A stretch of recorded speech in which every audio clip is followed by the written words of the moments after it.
Oi, gente! Meu nome é Valéria e hoje eu vou contar um pouquinho de como foi a minha jornada no mundo da educação. Se você gosta de tecnologia e educação, esse vídeo é pra você. Então, se eu fosse você, não perdia não. Bora comigo?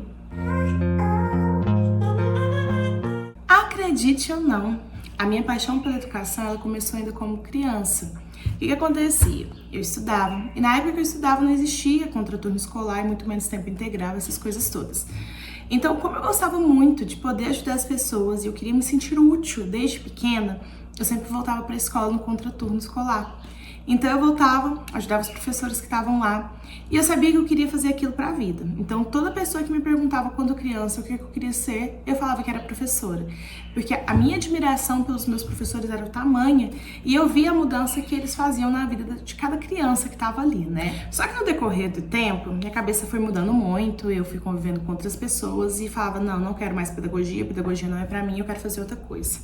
E nesse mundo eu fui me encontrando em outras coisas também, além. E eu já gostava muito da área de tecnologia, mas tive que deixar esse sonho um pouquinho de lado. Então, o que eu fiz?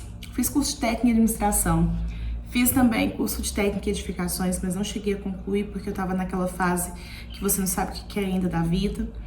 E aí surgiu a oportunidade de fazer o Enem, e eu fiz o Enem, tirei uma nota até razoável, e dava para poder me inscrever, conseguindo uma bolsa do ProUni. Então, o que aconteceu? Eu tinha 2 cursos, então eu me inscrevi para os 2, Sistemas de Informação e Pedagogia. Para Sistemas de Informação eu não consegui a bolsa, e aí eu fui conseguir a bolsa para Pedagogia. Então foi aí que eu realmente entrei no mundo da educação de vez.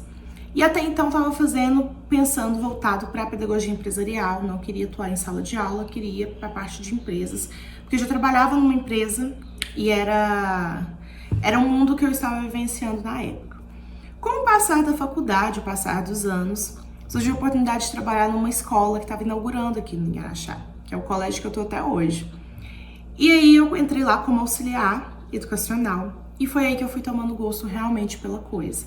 No começo, realmente, eu achei muito difícil, achava que não daria conta. Mas com o passar do tempo eu fui pegando o jeito, as maneiras, né, a forma de lidar com as crianças e eu percebi que realmente era pra mim. E aí chegou a hora de fazer o tão temido TCC na faculdade, e aquela coisa, que tema eu escolho, o que eu vou fazer? E aí, o que eu percebi? Eu gosto de educação, eu gosto de tecnologia. Por que eu não posso falar sobre a tecnologia na educação? E, gente, isso foi antes da pandemia, ou seja, não era tão falado. Tanto é que quando eu fui fazer meu TCC, eu tive muita dificuldade de encontrar artigos, de encontrar material para poder criar o meu TCC. Então, eu falei sobre esse assunto, depois continuei lá no colégio, me tornei professora, e aí, bum, veio a pandemia. Na pandemia a gente teve que se reinventar, né? Não foi tão fácil igual hoje em dia, tem muita coisa no YouTube, mas naquela época não tinha tanta coisa. Então foi aí que a gente precisou aprender a usar as ferramentas, né? Google Classroom, Zoom.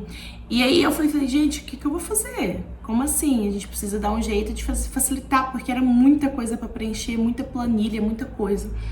Até que eu consegui automatizar uma planilha minha do Excel, para ele poder calcular para mim até quantas faltas, quantas horas que a criança tinha de aula vista, quais atividades que ela já tinha me entregue e quais não. Então eu consegui fazer tudo automatizado.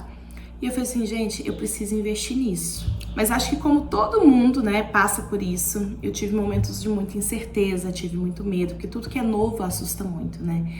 E aí agora eu quero trazer um pouquinho da minha realidade hoje. Hoje eu tô atuando no 2º ano do ensino fundamental. Eu sou professora de 20 crianças maravilhosas e eu tenho tentado trazer essas partes da tecnologia envolvendo a minha sala de aula. A proposta lá do colégio é bacana porque eles estão com uma empresa com um material didático muito legal que une muito essa parte da tecnologia com a sala de aula e isso já me deixou muito animada. E uso outras ferramentas também para poder diversificar minha aula e não ficar só naquela coisa de livro, ou se não só caderno, ou se não só computador.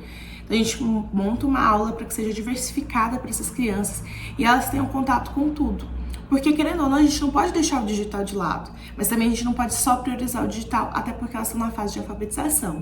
Durante as aulas em si, eu gosto muito de usar o gerenciador de sala de aulas, que funciona muito bem com eles. Então tem o semáforo do comportamento, ele tem uma agenda que você vai colocando e tem um horário e ele vai te avisando qual é a hora de trocar para alguma coisa. Então eles sabem o que vai ter durante o dia, eles conseguem acompanhar os horários de cada coisa, eles conseguem ter essa organização. Então, como eu tenho criança também que tem laudo, tem criança autista, isso facilita muito, porque ela não fica com dúvida do que vai ter e não fica naquela ansiedade. Outra coisa também super bacana que funciona lá é a questão do relógio, eles ficam olhando as horas, então eles ficam super atentos no relógio. E além disso, eu gosto muito de jogos, então eu uso muito Kahoot para poder fazer jogo com eles. Lá agora tem a possibilidade de ter Chromebooks para poder usar com eles, então eles conseguem pegar um Chromebook para poder jogar. Então eles têm essa liberdade para fazer isso e não deixando todo o conteúdo de lado. Agora, saindo um pouco da sala de aula e levando para o meu lado como professora, né, na parte de planejamento, eu tenho utilizado muito a ferramenta do ChatGPT, que é uma inteligência artificial, que todo mundo ficou extremamente assustado porque ele conversa com a gente, né, mas não tão realista assim, tete a tete, mas que ele conversa com a gente, então todo mundo ficou muito assustado. Será que o ChatGPT vai tomar o lugar de todo mundo? Será que o ChatGPT vai tomar o lugar dos professores? Não vai precisar mais de escola? Não, gente, não tem nada disso. Até porque se não tiver uma pessoa por trás, nada funciona. Então a gente tem que estar atualizado, tem que saber de todas essas coisas, mas a gente precisa entender também que isso não vai tomar o nosso lugar, que isso não vai deixar que a nossa profissão deixe de existir. Pelo contrário, isso vai acrescentar, isso vai somar.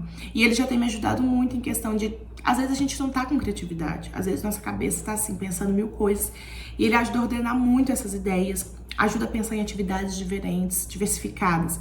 Então eu tenho usado isso muito como meu aliado. Além aqui do canal do YouTube também, eu tenho meu Instagram, se você não me segue, ó, vou deixar aqui embaixo para você seguir. E futuramente, né, um futuro bem próximo, por sinal, eu quero dar início à minha consultoria e à minha mentoria em tecnologia educacional para ajudar não só outros professores, mas outras escolas também que queiram trazer a tecnologia para a sala de aula e estão com dúvida, não sabem como fazer.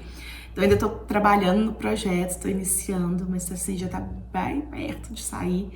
E eu tô muito feliz, tô muito empolgada com tudo que eu tô fazendo. Então é isso, pessoal. Esse foi um pouquinho da minha história, da minha jornada na educação até agora.